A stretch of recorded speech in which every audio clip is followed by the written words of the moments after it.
کہ جس طرح سے چیزیں مہنگی ہو رہی ہے، عوام پریشان ہے، اور آپ نے خود بھی وہ رپورٹس دیکھی ہوں گی، وہ خود بھی سروے آپ نے دیکھے ہیں جو بتا رہے ہیں، اور جن لوگوں سے بات کی جاتی ہے وہ کہتے ہیں کہ مہنگائی ہے، اور عمران خان صاحب نے اس کو روکا تھا، عالمی دباؤ کو مسرت کیا تھا. یعنی عمران خان صاحب کا جو بیانیہ ہے وہ تو پہنچ چکا ان کے ووٹرز کے پاس، گھر گھر تک پہنچ چکا، اور ہم نے 150 تک پیٹرول کی قیمتیں برقرار رکھی ہیں. تو خان صاحب کہہ رہے ہیں یہ بہت بڑی وجہ ہوگی، نون لیگ کے لیے بڑا اپسیٹ ہو جائے گا کہ یہ صورتحال نہیں سنبھال پائیں گے.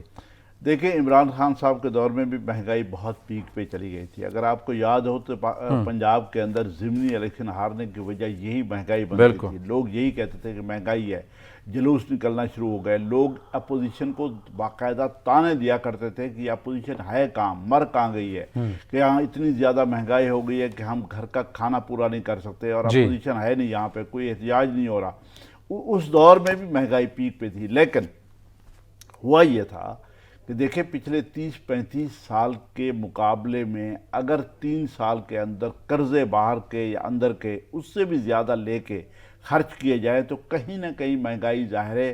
اس کی آپ کہہ سکتے ہیں جو انہوں نے پروگرام شروع کیے کہ یہ الزام وہ دوسروں پہ لگاتے ہیں کہ آپ کو 30 سالہ حکومت ملی ہے، اس ملک کو چلانے کے لیے آپ نے قرضے لیے، ہم تو اس کو ٹھیک کرتے رہے. نہیں، آپ قرضے اٹھا کے دیکھ لیں، آپ فگرز دیکھ لیں، آپ ویب سائٹ پہ دیکھ لیں، ڈیٹا یہی بتاتا ہے کہ انہوں نے 3 سال کے اندر جو قرضے لیے پچھلی حکومتوں نے وہ 30-35 سال میں وہ قرضے لیے ہیں، ان کے برابر 3 سال میں قرضے لیے گئے. لوگوں میں بانٹے بھی گئے، یہ بھی ہے کہ لوگوں کو نہیں بانٹے گئے، کچھ مس مینجمنٹ ہوئی، کہیں پہ پالیسیز غلط ہوئیں، کہیں پہ پیسے بانٹے گئے، لوگوں تک پیسے پہنچے بھی. خاص طور پہ فیمیل کو، بچوں کو، ینگسٹر کو سپورٹ کیا گیا. بہت سارے پروگرام میں آپ نے دیکھا سپورٹ کیا گیا ہے. لیکن مہنگائی ایک بہت بڑا فیکٹر ہے، یقیناً لوگوں کو بہت زیادہ. ایٹ دا سیم ٹائم اس مہنگائی کے ساتھ عمران خان کا بیانیہ، ہم مانیں چاہے نہ مانیں، وہ چل گیا ہے. وہ بیانیہ امریکہ کا، وہ بیانیہ اینٹی اسٹیبلشمنٹ، وہ بیانیہ الیکشن کمیشن کے اگینسٹ، وہ بیانیہ جو اوورآل بنایا گیا کہ میرے ساتھ زیادتی ہوئی ہے یا میں روس گیا ہوں، میں نے یہ بات کی تھی، یہ بیانیہ لوگ مان رہے ہیں. ان کے ماننے کی وجہ سے یہ الیکشن بن گئے ہیں. یہ بائی الیکشن جو ہیں اس کی وجہ سب سے ٹاپ آف دا لائن اگر آپ دیکھیں تو یہ بیانیہ ہے، اس کے بعد پھر مہنگائی ہے، تیسرے نمبر پہ پھر سپریم کورٹ کا فیصلہ ہے جو لاسٹ ٹائم آیا، جو ثالثی فیصلہ جس کو آپ کہہ سکتے ہیں کہ الیکشن دوبارہ ہوگا وزیر اعلیٰ پنجاب کا 22 تاریخ کو. اور چوتھا یہ ہے کہ ہائی کورٹ کا یہ فیصلہ کہ اسپیشل سیٹس جو ہے پرانی جو ریشو تھی پارٹیز کی، اس کی بنیاد پہ پی ٹی آئی کو اسپیشل سیٹس دے دی جائے. الٹیمیٹلی وہ اسپیشل سیٹس دے دی گئی. ان کے دینے کی وجہ سے ڈیفرنس بہت کم ہو گیا. لوگ یہ ہوپ کر رہے ہیں، morale بہت اپ ہوا پی ٹی آئی کا، پی ٹی آئی کے ورکر کا، پی ٹی آئی کے لیڈر کا morale بہت ہائی ہوا، بہت بوسٹ ہوا. اس کی وجہ سے آپ پنجاب کے میدان میں الیکشن بن چکا ہے.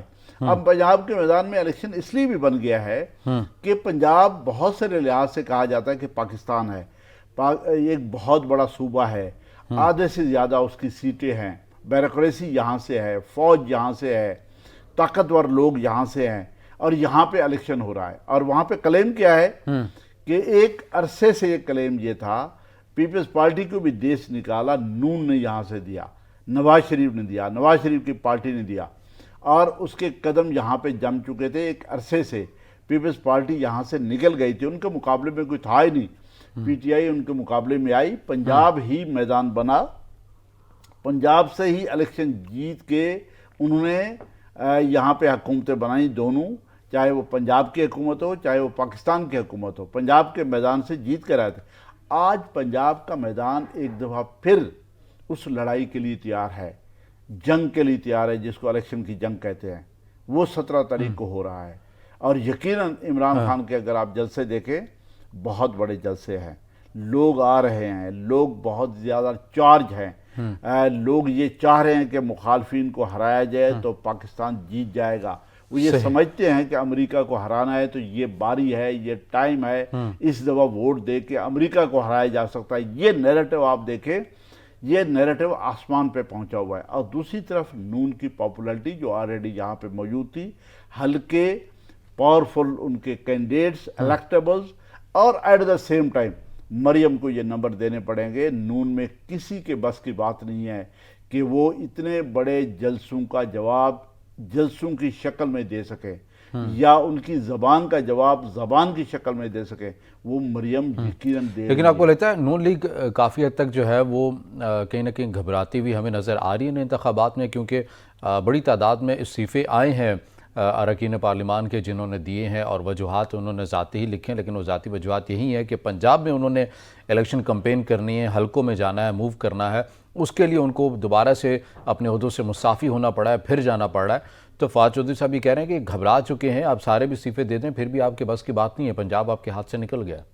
یہ دیکھیں، یہ بہت دفعہ ایسا ہوا ہے کہ آپ نے استعفے دیے، الیکشن لڑا، آپ یہاں پہ دیکھ رہے ہیں آپ کے وزیر قانون نے ایک خاص ایشو پہ استعفیٰ دیا تھا، منسٹرز استعفے دیتے رہتے ہیں، سندھ میں کئی دفعہ ایسا ہوا، لیکن اس دفعہ یقیناً ٹف کمپٹیشن ہے، اس لیے استعفے دیے جا رہے ہیں، اس لیے کہ جس کو ہم کہہ سکتے ہیں کہ پسینہ آ گیا نون کو، نون اس کو مقابلہ نہیں سمجھ رہی تھی، لیکن نون اسپیشل سیٹوں کے بعد، سپریم کورٹ کے فیصلے کے بعد، وزیر اعلیٰ کے دوبارہ الیکشن اناؤنس ہونے کے بعد یہاں پہ الیکشن بن گیا ہے، پی ٹی آئی کو بہت ہی مورلی بوسٹ، اور مہنگائی بھی وجہ ہو سکتی ہے کہ جب مشکل فیصلے کیے ہیں اس کے بعد بھی نون لیگ کو یہ احساس ہوا ہے کہ مشکل فیصلے بہت ہو چکے ہیں، مہنگائی بڑھ چکی ہے، ہمارا ووٹر مایوس ہو گیا۔ اچھا، تیل کی بات جو آپ کہہ رہے ہیں اور لوگ بھی ایسا سوچ رہے ہیں، وہ غلط بھی نہیں سوچ رہے۔ دیکھیں، تیل کی قیمتیں کم ہو رہی ہے، دنیا جہان میں ریسیشن آیا ہے، ریسیشن کی وجہ سے تیل کی مانگ کم ہوئی ہے، لوگوں نے گاڑیاں نکالنا کم ہوئی ہے۔ اس عید پہ میں نے دیکھا ہے، میں ڈی جی خان گیا ہوا تھا، میں نے دیکھا ہے کہ لوگ بہت سارے دریاؤں پہ، ایڈز پہ، تونسا بیراج پہ لوگ جو نکلتے تھے وہ لوگ نہیں نکلے، اس لیے کہ مہنگائی ہے، تیل بہت مہنگا ہے، سوچتے ہیں اب نکلنا ہے یا نہیں نکلنا۔ یہی ریسیشن دنیا جہان میں ہوا ہے، جس کی وجہ سے تیل کی قیمتیں کم ہوئی ہیں، اور جب تیل کی قیمتیں کم ہوئی ہیں، یہ کافی دنوں سے کم ہو رہی ہیں۔ میرے خیال میں نون نے پلان کیا ہوا تھا، یہ سوچا ہوا تھا کہ الیکشن کے قریب جا کے اس کی قیمتیں کم کی جائیں گی، باقی تو ہر چیز پہ اعتراض اور ہو اگر سکتا نتائج ہے۔ ان کے حق میں آگے تو اس کے بعد پھر بڑھا دیں گے؟ نہیں، میرا نہیں خیال کہ وہ تیل کی قیمتیں، ہاں اگر تیل کی قیمتیں بہت زیادہ دوبارہ بڑھنا شروع ہوئی تو شاید ان کو بڑھانا پڑے، ورنہ شاید میرا یہ خیال ہے کہ تیل کی قیمتیں جس طریقے سے کم ہونا شروع ہوئی ہیں، ایک تو ریسیشن کی وجہ سے ڈیمانڈ کم ہوئی ہے، اس کی وجہ سے ریسیشن کریٹ ہوا ہے۔ ایک اور بات یہ ہے، امریکن پریزیڈنٹ اب مڈل ایسٹ کے دور پہ چلے گئے ہیں، وہ ایک عرصے سے ان کی خواہش ہے اور ویسٹ کی خواہش ہے کہ تیل کی پیداوار کو، عرب ممالک کو کہا جائے کہ تیل کی پیداوار کو بڑھایا جائے، جو کہ وہ اس سے پہلے نہیں مان رہے تھے، کیونکہ تیل کی پیداوار اگر نہیں بڑھائیں گے تو مہنگائی بہت زیادہ بڑھتی جائے گی۔ اس کی وجہ سے شاید وہ آ کے مڈل ایسٹ میں عربوں سے بات کریں، اگر تیل کی پیداوار، جس کا چانس یہ ہے کہ تیل کی پیداوار کچھ نہ کچھ بڑھائی جائے گی۔ ایک ریسیشن ہے، ڈیمانڈ کم ہوئی ہے، دوسرا اگر تیل کی پیداوار بھی بڑھتی ہے تو تیل کی قیمتیں، میرا یہ خیال ہے، مزید کم ہوں گی، بڑھیں گی نہیں۔ سر، امریکہ بہادر کو اگر اتنا ہی خیال ہے دنیا کی مہنگائی کا تو پھر ایران سے پابندیاں اٹھا دے، آپ کے پاس وسائل ہی وسائل آ جائیں گے، دیگر ممالک کے پاس بھی، اور سارے معاملہ کھل جائیں گے۔ لیکن بہرحال آپ کو لگتا ہے کہ نون لیگ کی جو پالیسیز ہیں، اور بالخصوص اگر ہم بات کریں پاکستان تحریک انصاف کی، جس طرح فواد چودھری صاحب کی ایک سٹیٹمنٹ سامنے آ چکی ہے کہ اگر ہم یہ الیکشن جیت جاتے ہیں تو ہم نے تو اسمبلی تحلیل کر دینی ہے، تو پھر کون چاہے گا ایک دن کے لیے وزیر اعلیٰ پنجاب بننا، یا ایک دن کے لیے کوئی ایم پی اے بنے گا، اتنا خرچہ کرے گا، الیکشن کمپین کا وہ حصہ بھی رہے گا؟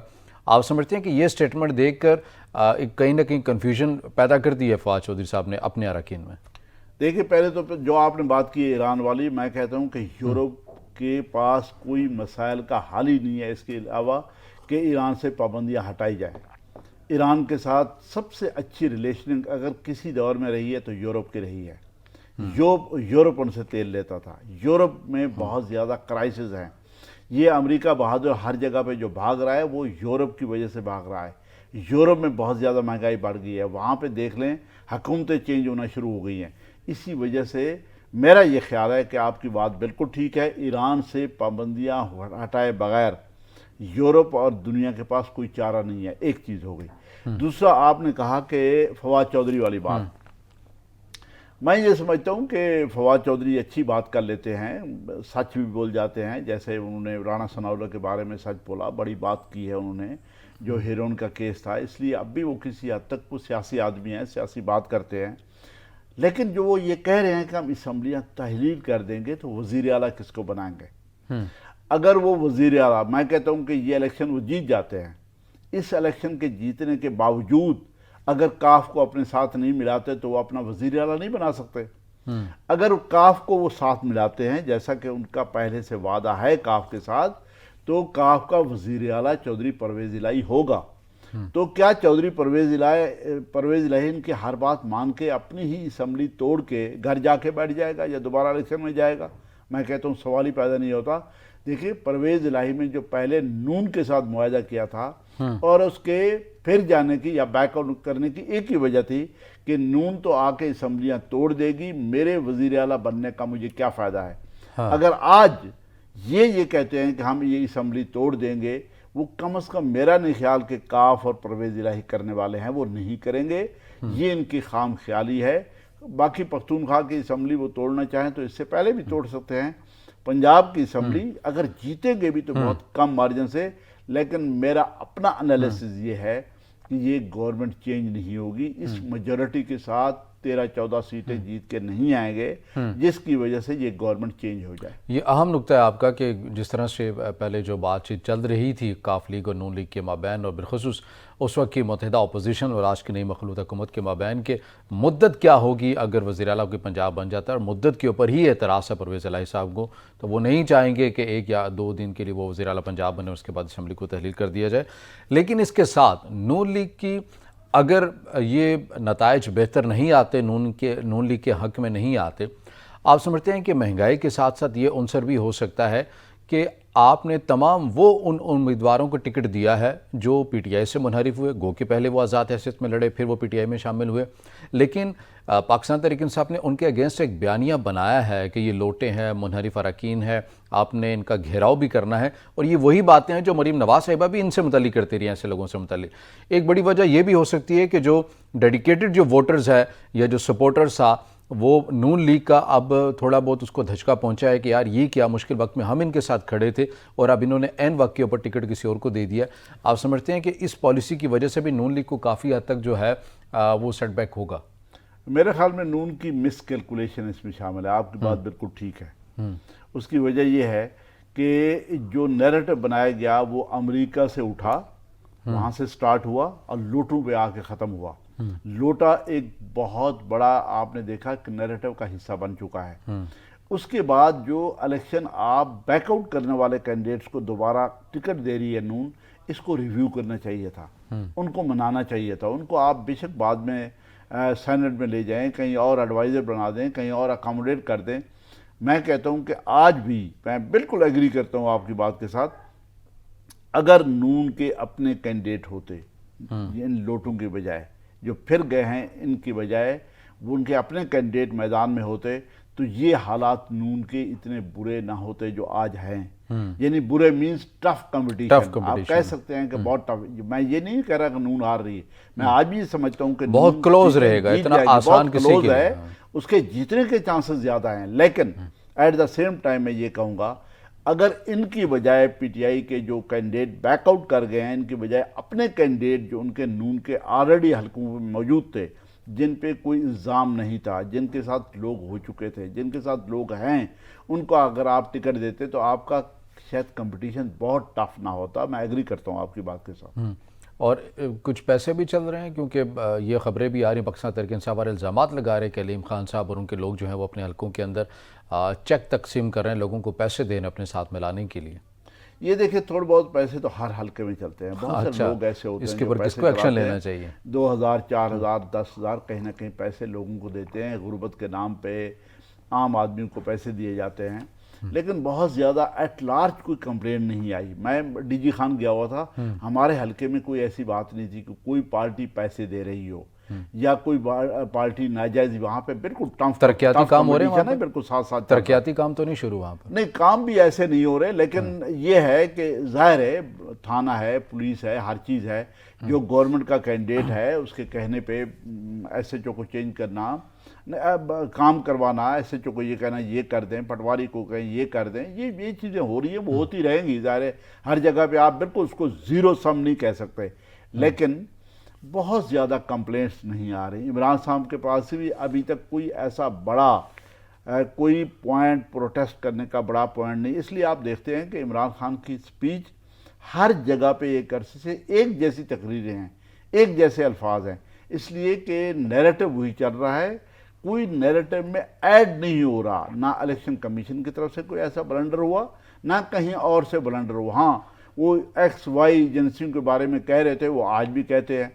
وہ الیکشن کمیشن کو اوورال کہتے تھے. آپ کو پتہ ہے مسٹر ایکس کون ہے جس کی وہ بات کر رہے ہیں؟ ظاہر ایجنسیز کی بات کرتے ہیں. وہ میرے خیال میں لاہور میں کون بیٹھے ہیں؟ بار بار بات کرتے ہیں کہ لاہور میں کوئی شخصیت بیٹھی ہوئی ہے. وہ آئی ایس آئی کے کمانڈر کے بارے میں میرے خیال میں لوگ, میرا بھی یہی شک ہے, اسی کے بارے میں یہ کہتے ہیں. ان کے ذہن میں یہ ہے کہ میں اسٹیبلشمنٹ کو تقریریں کر کے دباؤ میں لے آؤں گا, چاہے وہ ہیلپ کر رہے ہیں یا نہیں کر رہے ہیں. میرا نہیں خیال کہ وہ ہیلپ کر رہے ہیں. ان کے اوپر دباؤ کیسا ہے؟ وہ تو نیوٹرل ہو چکے ہیں, وہ کہہ رہے ہیں سیاست سے ہمارا کوئی لینا دینا نہیں ہے. دیکھیں آپ نیوٹرل ہو چکے ہیں, لیکن ایون دن آپ کے خلاف گفتگو جاری ہے, آپ کے خلاف تقریریں جاری ہیں, آپ کے خلاف ایک نیریٹو بن رہا ہے, آپ کے خلاف ایک اوپینین بن رہی ہے, لوگ ڈیبیٹ کر رہے ہیں, رد عمل آئے گا, سوشل میڈیا بھرا ہوا ہے آپ کے خلاف. تو ظاہر ہے عمران خان صاحب کے ذہن میں یہ ہے میں جتنا زیادہ دباؤں گا اتنا زیادہ یہ دب جائیں گے الٹیمیٹلی, اور یہ نیوٹرل ہو جائیں گے یا کمپیریٹیولی میری فیور میں آ جائیں گے. ایک دن آئے گا کہ یہ مجھے فیور کرنا شروع کر دیں گے. اس کی کیلکولیشن یہ ہے, بات ان کی باتوں سے یہ لگتا ہے. ہوتا ہے یا نہیں ہوتا یہ تو نومبر کے بعد پتہ چلے گا کہ ایسا ہو بھی سکتا ہے. تو جب نون لیگ یہ بات کرتی ہے کہ عمران خان صاحب جو اداروں کا متراشح بنا رہے تھے, نون لیگ یہ خود کیوں بھول جاتی ہے کہ جس طرح سے انہوں نے اپنے جلسوں کے اندر اداروں کی شخصیات کے جو نام لیے ہیں, بار بار اداروں کو ووٹ کی عزتوں کا نعرہ کس بیس کے پر سٹینڈ کرتا تھا سبھی جانتے ہیں. تو آج وہی الزامات وہ عمران خان صاحب کے اوپر لگا رہے ہیں. الزامات کیوں لگاتے ہیں؟ اگر کوئی کسی سے اختلاف کرتا ہے تو کرنے دیجئے, کسی کو حب الوطنی یا غدار کہنا یہ تو مناسب عمل نہیں ہے. نہیں, آپ کی بات ٹھیک ہے. ہر دور میں ایسا ہوا, پیپلز پارٹی کو کمپلینٹس ہیں, نون کو کمپلینٹس رہی اور ہیں, آج پی ٹی آئی کو ہیں. اس کا ایک ہی حل ہے. اس کا حل یہ ہے کہ فوج بالکل ونس فار آل یہ ڈیسائیڈ کر لے کہ ہم نے آئندہ پولیٹیکل میٹرز میں انٹرفیرنس نہیں کرنی, ہم نے انٹرفیئر نہیں کرنا, سیاسی نظام کو چلنے دینا ہے جیسے وہ چلتا ہے, جیسے لوگ چاہتے ہیں, جیسے لوگوں کی منشا ہے, جیسے لوگ ووٹ دیتے ہیں اسی بندے کو آگے آنا چاہیے. جو پارٹیز نیچرلی گرو کرتی ہیں ان کو گرو کرنے دیں. آپ اپنی مرضی کے دیکھیں اس حد تک پہنچ جانا کہ ہم نظام بھی چینج کر لیں گے, ہم لوگوں کو بھی نیچے سے اٹھا کے اوپر لے آئیں گے, ہم اس کو یورپ بنا دیں گے, خاندانی سیاست بھی ختم کر دیں گے. ہم دیکھیں یہ خدائی فیصلے نہیں ہو سکتے, نہ کبھی ہوئے ہیں نہ کبھی ہوں گے. یہ کچھ وقت کے لیے آپ چینجز کا, الٹیمیٹلی اس کا ریبٹل آپ کے سامنے ہے. آپ جس شخص کو, یہ 2018 کی بات ہے, ہمارے ہاں بھی حلقوں میں آپ نے دیکھا کہ بلا کے لوگوں کی ہمدردیاں چینج کی گئیں, ٹکٹ باقاعدہ واپس کرائے گئے, ٹکٹ الیکٹیبلز کو دلوائے گئے, نیوٹرل کو لوگوں کو آزاد امیدوار کے طور پہ کھڑا کیا گیا, لوگوں کو جتایا گیا. جتانے کے باوجود آپ کے ساتھ ہو کیا رہا ہے؟ وہی ہو رہا ہے کہ اس سے کہیں زیادہ ہو رہا ہے جو نون کر رہی تھی. آپ کے خلاف جو باتیں نون, وہ تو کچھ بھی نہیں تھی. آج سوشل میڈیا آپ روزانہ دیکھتے ہیں, ہم اٹھا کے دیکھیں جو باتیں آج ہو رہی ہیں یا ایون عمران خان صاحب کی تقریروں میں ہو رہی ہے. میں یہ نہیں کہتا یہ غلط کہہ رہے ہیں, میں یہ بھی نہیں کہتا کہ نون غلط کہہ رہی تھی, میں یہ بھی نہیں کہتا کہ عمران غلط کہہ رہا ہے, لیکن عمران خان صاحب کا ایک بالکل سٹینڈ غلط ہے کہ آپ نیوٹرل اس لیے نہ بنے کہ میری سپورٹ کریں, آپ نیوٹرل اس لیے نہ بنے کہ میری گورنمنٹ کیوں چینج ہوئی ہے, آپ نیوٹرل اس لیے نہ بنیں. وہ تو بیسیکلی ادارے کو یہ کہہ رہے ہیں کہ آپ کو بائسڈ ہونا چاہیے لیکن میری فیور میں, چونکہ میں نیک آدمی ہوں. آپ کو نیوٹرل اس لیے نہیں ہونا چاہیے اور مجھے سپورٹ کرنا چاہیے کیونکہ میں ہی پاکستان کا ہمدرد ہوں, باقی سارے لوگ غدار ہیں. میں ہی ایک واحد آدمی ہوں جس کو سپورٹ کر کے آپ صحیح میرٹ پہ فیصلہ کریں گے. میرے خلاف کوئی بھی فیصلہ اگر کسی نے بھی کیا تو وہ پاکستان, اسلام اور اس پورے خطے اور ہر چیز کے خلاف جائے گا. میں کہتا ہوں کہ یہ پوائنٹ آف ویو غلط ہے, یہ سٹینڈ غلط ہے, یہ نیریٹو غلط ہے. آپ بالکل اداروں کو دباؤ میں لے آئیں, آپ ان کو کہیں, فیصلہ کریں سیاسی ادارہ بیٹھ کے کہ آئندہ کسی کی سپورٹ نہیں لینی, ہم نے کسی کو بھی انوائٹ نہیں کرنا. لیکن یہ کرتے ہوئے نظر نہیں آتے نا. تمام سیاسی جماعتوں کی بات ہے, کسی کی سیاسی جماعت کی بات نہیں ہے. اگر ہم پاکستان تحریک انصاف آج تنقید کر رہی ہے تو کل وہی سب اس کو بہت اچھا لگ رہا تھا، سیم پیج کی تکرار کرتے ہوئے نظر آتے تھے۔ نون لیگ کی اگر بات کریں تو مریم نواز صاحبہ بات کرتی تھیں ووٹ کو عزت دو، آج وہ بیانیہ ہمیں کہ نظر نہیں آتا۔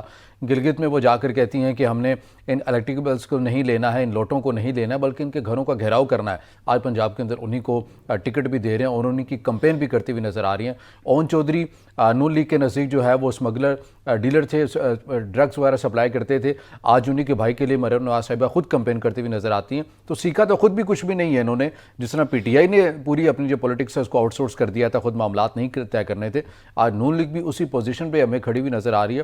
تو سیکھ تو نہیں رہے ہیں یہ، نہیں بالکل نہیں سیکھ رہے۔ میں کہتا ہوں ڈبل سٹینڈرڈ ختم کرنے پڑیں گے ہر حال میں سیاسی لوگوں کو۔ اگر آپ ڈبل سٹینڈرڈ اپنے ختم نہیں کریں گے، ہر پارٹی یہ چاہتی ہے کہ فوج مجھے فیور کرے، ہر پارٹی یہ چاہتی ہے کہ ایجنسیز مجھے فیور کرے، ہر پارٹی چاہتی ہے کہ مجھے آ کے جتائیں۔ تو پھر گلہ کس چیز کا؟ پھر گلہ کس چیز کا؟ یہ نظریہ ہی غلط ہے۔ عمران خان صاحب اس لیے ہائی لائٹ ہو گئے کہ ان کو لانے والے، کلیئر کٹ لانے والے 2018 میں چونکہ وہی لوگ تھے، اس لیے انہی کے ساتھ وہ لڑ رہا ہے تو زیادہ ہائی لائٹ ہو رہا ہے، اور لوگ اس کے ساتھ ہیں، سوشل میڈیا بہت سٹرانگ ہے تو بہت زیادہ ہائی لائٹ ہو رہا ہے۔ لیکن میں کہتا ہوں کہ سیاسی لوگوں کو اپنے پاؤں پہ کھڑا ہونا پڑے گا، سیاسی پارٹیز کو اپنے پاؤں پہ کھڑا ہونا پڑے گا۔ ظلم یہ ہے کہ ہم مانے چاہے نہ مانے، سیاسی پارٹیز مانے چاہے نہ مانے، سیاسی پارٹیز بھی کہیں نہ کہیں سٹیٹس کو کا حصہ بن چکی ہے، یعنی سٹیٹس کو ہی ان کو وارے کھاتا ہے، ان کو سوٹ کرتا ہے، سٹیٹس کو بریک کرنا ان کو سوٹ نہیں کر رہا۔ یہ ظلم ہے بہت بڑا۔ میں کہتا ہوں کہیں پہ نئے صوبے کی بات ہوتی ہے، کہیں پہ کوئی پانی کی بات ہوتی ہے، کہیں پہ وسائل کی بات ہوتی ہے، کہیں پہ کوئی بڑی سرجری کی بات ہوتی ہے، تو سیاسی پارٹی اس لیے ساتھ نہیں دیتی یا تیار نہیں ہوتی کہ وہ اسی سٹیٹس کو انجوائے کر رہی ہے، جبکہ اس سٹیٹس کو توڑے بغیر آپ پاکستان کو آگے نہیں لے جا سکتے۔ اسی سٹیٹس کو نے پاکستان کو یہ حالت دکھائی ہے، یہ دن دکھایا ہے کہ ہم ڈیفالٹ کے قریب ترین پہنچ چکے ہیں۔ اس سٹیٹس کو بریک کرنا پڑے گا، لوگوں کے حق میں فیصلے کرنے پڑیں گے، وہ فیصلے کرنے پڑیں گے جو صرف اشرافیہ کے حق میں نہیں ہوں گے، وہ فیصلے ختم کرنے پڑیں گے جو صرف اداروں کے حق میں نہیں۔ اگر آپ ایسا نہیں کریں گے تو آپ کو پاکستان کو مزید، یہ بیسیکلی سیاسی لوگوں نے سوچنا ہے، بنیادی کام ان کا ہے۔ میں کہتا ہوں انٹرفیرنس ہوتی رہی، غلط تھی، ہو رہی ہے کہیں تب بھی غلط ہے، لیکن سیاسی ادارے کو یہ سوچنا پڑے گا کہ ہم اس انٹرفیرنس کو انوائٹ نہیں کر سکتے، ہمارا یہ حق ہمیں، ایک بات۔ اور دوسرا، سیاسی ادارے کو کیپیبل ہونا پڑے گا، صحیح، اپنی قابلیت بڑھانی پڑے گی، اپنی کیپیسٹی بلڈنگ کرنی پڑے گی، کیپیسٹی بڑھانی پڑے گی۔ یہ نہیں ہے کہ آپ کسی سیکٹری پہ ڈیپینڈ کر رہے ہوں، یہ نہیں ہے کہ آپ کسی اور ایجنسی پہ ڈیپینڈ کر رہے ہوں، یہ نہیں ہے کہ آپ کسی بھی، آپ کی گورنمنٹ آتی ہے تو آپ ٹیکنوکریٹ ڈھونڈنا شروع کر دیتے ہیں۔ آپ اس قابل نہیں ہے کہ آپ کی پارٹی کے اندر لوگ اس قابل ہوں کہ وہ ٹیکنوکریٹ سے بڑھ کے کام کر سکے۔ کیوں نہیں کر سکتے؟ اگر ایسا نہیں کر سکتے، آپ لوگوں کو تیار نہیں کر سکتے، آپ کس چیز کی سیاسی پارٹی ہے؟ آپ لوگوں کے مسائل حل کرنے کے لیے آپ نے پارٹی بنائی ہے، آپ کی پارٹی کا منشور بھرا پڑا ہے لوگوں کے مسائل حل کرنے کے لیے۔ جب لوگوں کے مسائل کے حل کرنے کی بات آتی ہے تو آپ ٹیکنوکریٹ ملک کے اندر سے، ملک کے باہر سے، دنیا جہاں سے ڈھونڈنا شروع کر دیتے ہیں۔ یہ ظلم ہے، یہ میں کہتا ہوں سیاسی پارٹیوں کو سوچنا پڑے۔ سیاسی پارٹیوں کے نیچے آنے کی بہت ساری وجوہات ہے، اس میں establishment top of the line ہے اس کی انٹرفیرنس، لیکن میں کہتا ہوں کہ اپنی کیپیسٹی بھی ٹھیک کرنی پڑے گی، اپنے آپ کو درست کرنا پڑے گا، ورنہ آپ پبلک کے حق اور اس میں سر آسان سا فارمولہ یہ ہے کہ جتنی بھی سیاسی جو جماعتیں ہیں، اگر یہ صحیح معنوں میں جمہوریت چاہتی بھی ہیں تو پھر ان کو اپنے نیچے والا جو نظام ہے اس کو مضبوط کرنا ہوگا، یعنی کہ بلدیاتی انتخابات ہو جاتے ہیں، ایسے کوئی میکنزم بننا چاہیے، پھر اس کے اوپر امپلیمنٹ بھی ہونا چاہیے۔ اگر جمہوریت اوپر سے نیچے نہیں جائے گی تو پھر یہ جو جگہ جگہ آج آپ کو ضمنی انتخابات کی اتنی بڑی سطح کے اوپر کمپین نظر آ رہی ہے، اگر بلدیاتی سسٹم اتنا مضبوط ہو تو آج پارٹیز کے لیے بڑا آسان ہو جائے گا کہ جس پارٹی کے عہدیدار ڈیلیور کریں گے اسی کے ایم این اے، اسی کے ایم پی ایس کو ووٹ بھی ملتا جائے گا حلقوں کی۔ لیکن بہرحال پروگرام میں آخری موضوع کو شامل کرتے ہیں اور ہم بات کر لیتے ہیں مانسون کے حوالے سے۔ ہم نے دیکھا کہ پاکستان کے مختلف شہروں میں بڑی تباہی ہوئی ہے، اور یہ ایسا نہیں ہے کہ مانسون کو اسی بار کو پہلی بار آیا ہے، ہر سال آتا ہے، پہلے سے طے شدہ ہوتا ہے، محکمہ موسمیات کی جانب سے الرٹ بھی جاری کر دیے جاتے ہیں، اور یہ بھی بتا دیا جاتا ہے کہ موسمیاتی تبدیلی جو ہے اس کی وجہ سے جو شدت ہے بارشوں کی وہ زیادہ ہو سکتی ہے، اور مانسون کا جو نظام ہے، جو پورا ایک سیزن ہوتا ہے وہ دیر پا رہے گا. یہ بار بار ہم سنتے آ رہے تھے لیکن اس کے باوجود بھی کسی نے کہیں بھی ہمیں عمل ہوتا ہوا نظر نہیں آیا. بلوچستان کی حالت دیکھ رہے ہیں, کتنی بڑی تعداد میں لوگوں کا جانی اور مالی نقصان ہوا ہے. کراچی کی صورتحال دیکھ لیں تو ابراہیم بیگ صاحب, یہ کیا صورتحال ہے کہ ہم ہر سال بیٹھ جاتے ہیں اسی موسم کے اوپر, گفتگو بھی کر لیتے ہیں, باتیں بھی کر لیتے ہیں. یہی کراچی ہوتا ہے, یہی بلوچستان ہوتا ہے اور یہی پاکستان کے دیگر حصے ہوتے ہیں, ان کے اندر سیلابی صورتحال ہو جاتی ہے. ہم کس صدی میں رہ رہے ہیں کہ ہم سے آج تک ان آفات سے نمٹنے کے لیے ہمارے پاس کوئی حکمت عملی نہیں ہے؟ دیکھیں اگر لوکلی دیکھا جائے تو ہم ایک بڑی مس مینجمنٹ کا حصہ ہیں, ایک بڑی مس پلاننگ کا حصہ ہیں. ہم نے کبھی چیزوں کو پلان آؤٹ نہیں کیا. ہم نے اپنی پاپولیشن کو آج دن تک پلان آؤٹ نہیں کیا کہ پاپولیشن آپ کی بڑھ رہی ہے بے پناہ, آپ شہر بڑھ رہے ہیں چونکہ شہر میں وسائل آپ نے رکھے ہوئے ہیں, اس لیے دیہات سے جو بھی افورڈ کرتا ہے وہ شہر میں جاتا ہے چونکہ روزی وہاں سے ملتی ہے, مزدوری وہاں پہ کرتا ہے, بچوں کو وہاں سے پڑھاتا ہے. تو شہر بے ہنگم ہو گئے ہیں, بڑھ چکے ہیں بے پناہ. ان کی کوئی پلاننگ نہیں ہے, ان کو کوئی سوچنے والا ہی نہیں ہے, ان کو کوئی پوچھنے والا نہیں ہے. کون کرے گا پھر اگر کوئی سوچنے والا ہے؟ حکومتوں یہی بیسیکلی دیکھیں, ویسٹ کی حکومتوں کو دیکھیں اور اپنی حکومتوں کو دیکھیں, فرق صرف ایک ہی ہے, وہ مس مینجمنٹ کا ہے. کیونکہ آپ نے مس مینجمنٹ کی ہے, انہوں نے اچھی مینجمنٹ کی ہے. ان کی ایفیشینٹ مینجمنٹ ہے, آپ کی ان ایفیشینٹ مینجمنٹ ہے. اس لیے آپ دیکھیں کہ آپ کے ملک ڈوب رہے ہیں اور ان کے ملک اپنے لوگوں کے لیے بہت کچھ کر رہے ہیں. ایک تو یہ لوکلی اگر آپ نے پوچھا ہے تو ایسا ہے, اور دوسرا پاپولیشن. دیکھیں جب ہم بر صغیر یہاں پہ ٹوٹا اور ہم علیحدہ ہوئے تو اس وقت انڈیا میں مسلمان زیادہ تھے ہم سے. اس کے بعد بنگلہ دیش ہم سے علیحدہ ہوا, مشرقی پاکستان بنگلہ دیش بنا, تب بھی بنگلہ دیش کی آبادی ہم سے زیادہ تھی. آج آپ اپنی آبادی دیکھ لیں, آپ دونوں کو اکٹھا کریں تب بھی آپ برابر ہو رہے ہیں ان کے. خدا کے لیے ایک تو population control top of the line, اور اگر اس کو اوپر والی سطح پہ لے جائیں تو ہم گلوبل وارمنگ کا حصہ بن چکے ہیں. گلوبل وارمنگ کی زد میں سب سے زیادہ ساؤتھ ایشیا ہے, اور اس سے آگے پھر وہی ملک آئیں گے جو مس مینجمنٹ کا حصہ ہے. اس کی ریزن یہ ہے کہ گلوبل وارمنگ اس لیے ہے کہ اگر اس کو بالکل اعلیٰ لیول پہ ہم لے جائیں, ہم ورلڈ لیول پہ لے جائیں, اگر گلوب لیول پہ لے جائیں تو 8 ارب انسان کو یہ سیٹلائٹ آپ کا افورڈ نہیں کر سکتا. یہ جو بے ہنگم آبادی ہے, دنیا جہان کی آبادی بڑھ چکی ہے, اس کو الاؤ کیا گیا یہ آبادی بڑھتی جائے, اس کو کنٹرول نہیں کیا گیا, نہ آج کنٹرول کیا جا رہا ہے. اپنی چیزوں کو بیچنے کے لیے ملٹائی نیشنز کے انٹرسٹ میں یہ منڈی بن گئی, چیزیں بکیں گی, جتنے لوگ بڑھیں گے اتنے زیادہ. اس سے پہلے یہ ویسٹ ورلڈ کا یہ تھا کہ جتنے زیادہ لوگ بڑھیں گے اتنے زیادہ آپ مدرسے بنائیں گے اور آپ سوویت یونین کے خلاف لڑائی کریں گے. وہ ہوا, اور اس کے بعد کیا ہوا, اس کے بعد جتنے زیادہ لوگ بڑھ رہے ہیں, چیزیں بک رہی ہیں, اتنے آپ کے موبائل بکیں گے, اتنے آپ کے فریج بکیں گے, اتنے آپ کے پنکھے بکیں گے. تو جتنی چیزیں بک رہی ہیں آپ کے پاس پیسہ جا رہا ہے, آپ کہتے ہیں آبادی بڑھنے دیں. لیکن ایک سٹیج, ایک حد ہوتی ہے, وہ حد آ چکی ہے, حد ختم ہو چکی ہے. وہ یہ ہے کہ 8 ارب بندے کو یہ سیٹلائٹ کھلائے گا کیسے, پلائے گا کیسے. آپ 8 ارب لوگوں نے سانس بھی لینا ہے, 8 ارب لوگوں کے لیے میڈیسن بھی بننی ہے, آپ نے فیکٹری لگانی ہے, 8 ارب لوگوں کے لیے چیزیں ضروریات کی آپ نے بنانی ہیں, ان کو پہنچانی ہے اور بیچنی ہے. تو اس کے بعد آپ مجھے بتائیں ان گرین گیسز کو, اس پالیوشن کو, جو ان کے بنانے میں, ان ضروریات کو پورا کرنے میں جو پالیوشن ہم کریٹ کر رہے ہیں, ان کو لوگوں کو بچانے کے لیے جو ہم درخت کاٹ رہے ہیں, ان کو بچانے کے لیے انوائرمنٹ کا ہم پہاڑوں کا نقصان کر رہے ہیں, ہم پانی کا نقصان کر رہے ہیں, شارٹیج آف واٹر ہو رہا ہے آبادی کی وجہ سے. تو آپ مجھے بتائیں یہ گلوب جا کہاں رہا ہے. میں کہتا ہوں 100 سال کے بعد اس میرے خیال میں سیٹلائٹ پہ لوگ شاید رہے, ہمارے خطے میں تو بالکل نہیں رہ سکیں گے, شاید دنیا میں ممکن نہ رہے کہ وہ لوگ سروائیو کر سکے. تو یہ دنیا کو, کمیونٹی کو دیکھیں آپ, نارکوٹکس کے پیچھے دنیا جہان کو کلوز جا کے دیکھتے ہیں کہیں پہ. ایسا تو نہیں ہو رہا کہ میں کہتا ہوں نارکوٹکس بری چیز ہے, ہیروئن کے پیچھے جا کے آپ, افیم کے پیچھے, بالکل بری چیز آپ کریں. میں کہتا ہوں کہ پاپولیشن کا جو بم ہے وہ ان تمام چیزوں سے زیادہ خطرناک ہے. 8 ارب کی آبادی, میں کہتا ہوں کسی طور پہ آپ سروائیو نہیں کر سکتے.